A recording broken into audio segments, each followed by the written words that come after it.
২৪-এর গণ অভ্যুত্থান কিংবা তার আগেও যত রকম অন্যায় অত্যাচার নিপীড়নের বিরুদ্ধে কবি নজরুল সবসময় রুখে দাঁড়াতে সাহস জুগিয়েছেন আমাদেরকে।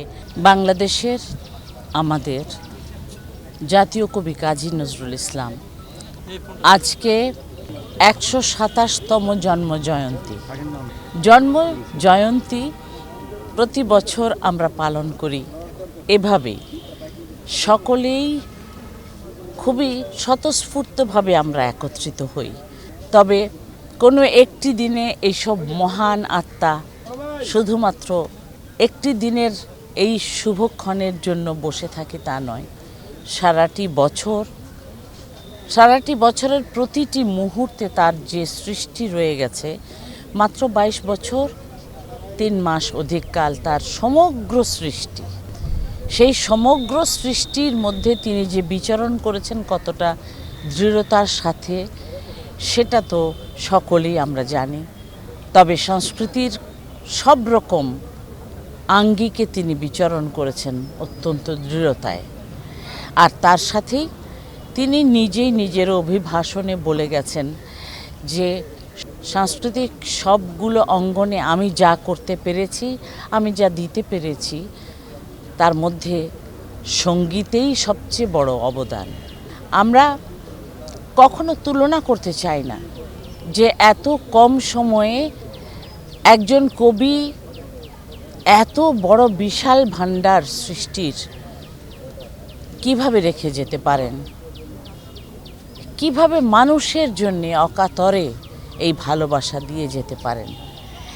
এবং তার মধ্যে সমস্ত সর্বহারাদের জন্যে তারা যেমন ছিলেন, ঠিক তেমনি করেই মানুষের প্রতিটি শ্রেণীতেই তিনি তার গানের বাণী দিয়ে ছুঁয়ে গেছেন হৃদয়কে। ছোট্ট শিশু থেকে বয়োজ্যেষ্ঠ সকল স্তরের মানুষের জন্যে এই কবি ছিলেন প্রাণের কবি।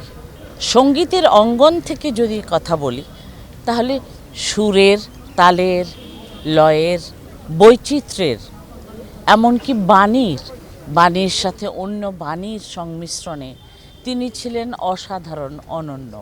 বাংলাদেশে সঙ্গীত চর্চায় কোনো ত্রুটি আমি দেখি না। আমি সবসময় পজিটিভলি এটাকে দেখি, কেননা বাংলাদেশের মানুষের মধ্যে আজ কতগুলো বছর তারা হৃদয়েই ধারণ করে আছেন তিনি জাতীয় কবি। মুখে ছিলেন, হৃদয়ে ছিলেন, কিন্তু এখন তো এতকাল পরে তাকে কিন্তু আমরা সঠিকভাবে সেই প্রজ্ঞাপনে পেয়েছি। তো রাষ্ট্রীয় কাগজে যখন তাকে আমরা জাতীয় কবি হিসেবে পেয়েছি, অতএব এটি একটি অত্যন্ত শক্ত কঠিন জায়গায় আমরা তাকে বেঁধে ফেলেছি। আমাদের হৃদয়ে তো আছেনই, আর সমগ্র বিশ্বে এখন এই যে বিগত দিনে যত কিছু ঘটে গেল, বাংলাদেশেও যা কিছু ঘটেছে, ভাষার আন্দোলন থেকে শুরু করে সব রকম আন্দোলন, গণ অভ্যুত্থান, ২৪-এর গণ অভ্যুত্থান কিংবা তার আগেও যত রকম অন্যায় অত্যাচার নিপীড়নের বিরুদ্ধে কবি নজরুল সবসময় রুখে দাঁড়াতে সাহস জুগিয়েছেন আমাদেরকে। আবার একই সাথে তিনি কিন্তু ভালোবাসার কবি, প্রেমের কবি।